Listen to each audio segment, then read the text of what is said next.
तबसरों और अहम तरीन खबरों पर मुश्तमिल पाकिस्तान का सबसे मुस्तनद और मोतबर न्यूज शो दुनिया मेहर बुखारी के साथ।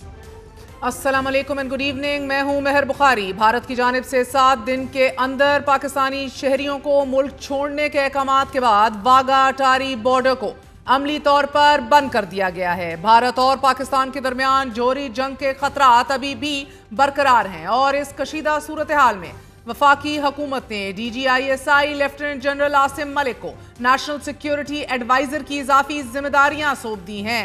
ये ओहदा कमोबेश पिछले 3 साल से खाली रहा है। साथ ही अब से कुछ देर कबल न्यूज़ वीक ने अपनी एक्सक्लूसिव खबर में यह दावा किया है कि अमेरिका में पाकिस्तान के सफीर ने अमेरिकी सदर डोनाल्ड ट्रंप से पाकिस्तान और भारत के दरमियान मुतवक्के जोरी जंग रोकने के लिए किरदार अदा करने का कहा है और उनकी जो लेगेसी है so called as a peacemaker, उस हवाले से उनको कहा है there is not a flashier flash point particularly in nuclear terms as Kashmir in the world. नाज़रीन, ये अहम तरीन डेवलपमेंट है और वो भी एक ऐसे वक्त में कि जब गुज़िश्ता रोज़ ही भारतीय वज़ीर ख़ारजा जयशंकर ने वज़ीर आज़म शहबाज शरीफ साहब से बात करने के बाद आज अमरीकी वज़ीर ख़ारजा मार्को रूबियो ने से राब्ता किया है। मार्को रूबियो ने राब्ता किया और अमरीकी वज़ीर ख़ारजा ने भारत की जानिब से पाकिस्तान को हमले का जिम्मेदार ठहराए जाने को मुस्तरद कर दिया है। भारत पर यह जोर दिया गया है कि वो पाकिस्तान के साथ मिलकर कशीदगी कम करने के लिए फौरन जरूरी इकदाम उठाए। दूसरी तरफ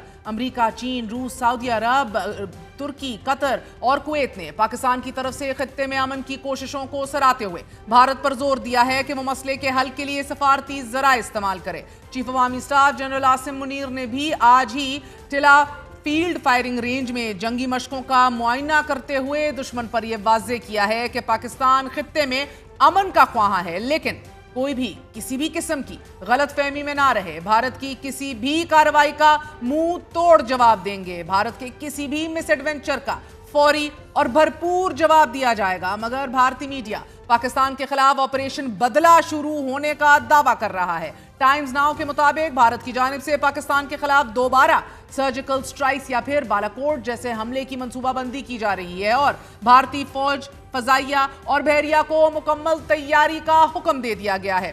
साथ ही टेलीग्राम के जरिए लीक होने वाली डॉक्यूमेंट्स में भारतीय खुफिया एजेंसी रॉ का पहलगाम मंसूबा बेनकाब भी होता दिखाई दे रहा है। दस्तावेज बता रही हैं कि भारतीय खुफिया एजेंसी खुद ही इस ड्रामे की मंसूबा साज थी। इस दस्तावेज में हदायत जारी की गई हैं कि हमले के 36 घंटे बाद मीडिया पर पाकिस्तान मुखालिफ बयानियां बनाना है, पाकिस्तानी खुफिया एजेंसी पर इस हमले का इल्जाम लगाना है और बयानियां यूं मुरतब करना है कि रियासत समेत गैर मुसलमानों पर हमला बनकर उभरे।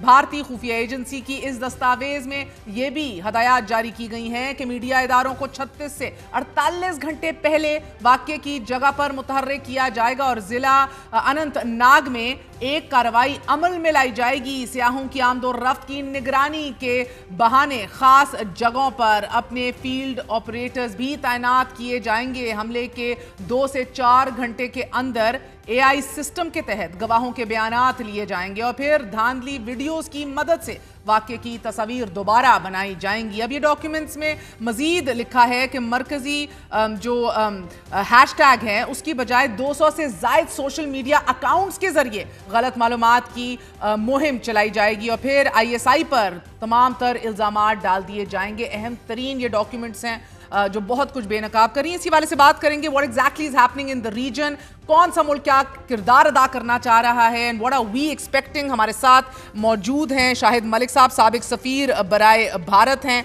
हमारा साथ देंगे। Derek J Grossman is a national security Indo Pacific analyst, works for Rand Corporation and also writes for Foreign Policy. आप दोनों का बहुत बहुत शुक्रिया, thank you very much indeed for joining me. आपसे आगाज़ करूंगी शाहिद मलिक साहब, फरमाई दीजिएगा कि you have been the longest serving high commissioner in India, आप उनकी साइकी समझते हैं, यू अंडरस्टैंड कि उधर की कॉन्स्टिट्यूएंसी जो है वो कितनी इजीली एक्साइटेबल है। Have you ever seen times like this ever before, जिधर आप देख रहे हैं एक आउटरीच है, एक मैडनेस है जो थमने का नाम नहीं ले रही? जी Mehr, good to be on your show. मैं इस बात पे अभी आता हूँ 1-2 मिनट में। मुझसे पहले मैं ये कहना चाहूँगा कि having served there twice in different periods, I see a pattern in all this. इसका एक बिल्कुल एक पैटर्न मुझे नज़र आ रहा है। an excuse is always manufactured.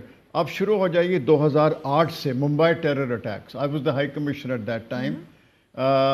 اس کے بعد ایک ایف اے ٹی ایف کا شوشہ وہاں سے چھوڑا گیا تھا, یاد ہے آپ کو, کہ ہمیں ایف اے ٹی ایف میں ڈال دیا جائے, یہ کیا جائے. اس کے بعد خیر اس کے بعد مودی کی سرکار آ جاتی ہے. اری 2016 میں مودی کا بیان جو ہمیشہ ہم کوٹ ہوتا ہے, blood and water can not flow together. یہ 2016 کی بات ہے, آج سے 9 سال پرانی بات ہے.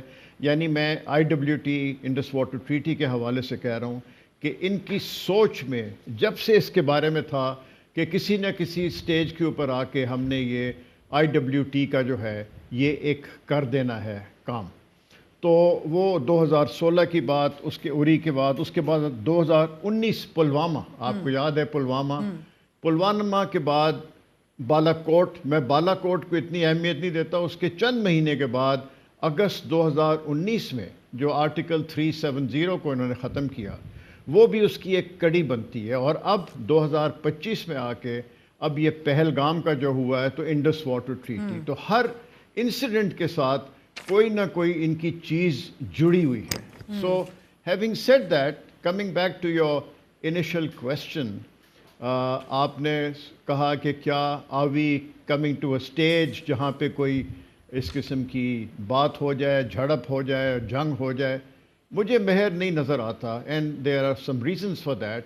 آئی think what they wanted to achieve وہ انہوں نے کافی حد تک حاصل کر لیا ہے. اچھا, کیسے ہندوستان نے یہ جو وہ دیکھیے جو یہ ابھی جو انسیڈنٹ ہوا ہے پلوامہ میں, اس کے بعد اس سے پہلے شو کیا جا رہا تھا کہ نارمل سی ہے کشمیر میں, مقبوضہ کشمیر میں سب چیزوں میں نارمل سی ہے, سب کچھ ٹھیک ہے. لیکن سڈنلی وہاں پہ حالات بدل گئے بالکل, اور وہ جو متھ ہے, متھ نارمل سی کی, وہ ختم ہو گئی. تو انہوں نے ایک دم اس کو پھر کنورٹ کیا اگینسٹ پاکستان. دنیا کو یہ باور کرنے کی کوشش کی کہ پاکستان از دا کلپریٹ, اور وہ جو بیانیہ ہے, جو نیریٹو ہے, وہ کشمیر سے اٹھا کے پاکستان کی طرف لے آئے. تو اب وہ اس حد تک ان کا ایک مقصد تھا جو انہوں نے پورا کرنے کی کوشش کی ہے. اور مجھے لگتا ہے کہ وہ کرنے کے بعد اور اس کے فوراً بعد انڈس واٹر ٹریٹی کا شوشہ چھوڑنے کے بعد میں سمجھتا ہوں کہ اب اس سٹیج کے اوپر انڈیا ہے, given the fact that every country is making a beeline for India. وہاں پہ انویسٹمنٹس ہو رہی ہیں, فورن ڈائریکٹ انویسٹمنٹ ہو رہی ہیں, ایپل جا رہا ہے, یہ جا رہا ہے, وہ جا رہا ہے. تو ہندوستان, انڈیا یہ نہیں چاہے گا کہ آج کل کے جو ان کی ایک اکنامک سائڈ پہ جو ان کی ہو رہی ہے پذیرائی,